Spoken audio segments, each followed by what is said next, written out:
Rahmonov Elyorjon akaga. Assalomu alaykum. Avvalambor mana shu tantanali kechaga yig'ilgan aziz mehmonlar, aziz insonlar, hurmatli Abdukarim aka Jumaboyevni hurmat qilib kelgan aziz fuqarolarimiz.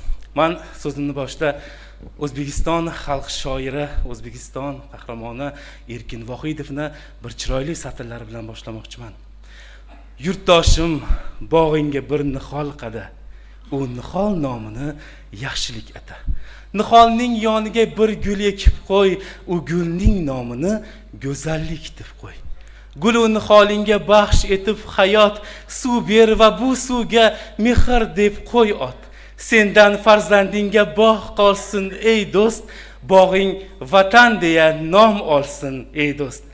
Bugungi kunda mana shu mahallamizda eng faol fidoi inson, bizni faxrli insonimiz, fuqaroyimiz Abdukarim aka Jumaboyevni qutlug' 75 yoshlarini nishonlash maqsadida bu tantanali kechaga fuqarolarimizni barchalar tashrif buyurishgan, bir oilasini bog'boni, mana shu jamiyatga munosib farzandlarni tarbiyalab, ularni oliy ma'lumotli qilib, jamiyatning turli sohalariga munosib hissa qo'shish uchun tarbiyalagan insonimizni yana bir bor tavallud ayyomlari bilan, bugungi yubiley kechalari bilan tabriklashga, mahalla nomidan, mahalla fuqarolar nomidan 7,5 mingta Toshloqtepa mahallamiz fuqarolari bo'lsa, barchalar nomidan tabriklashga ijozat bergaysizlar.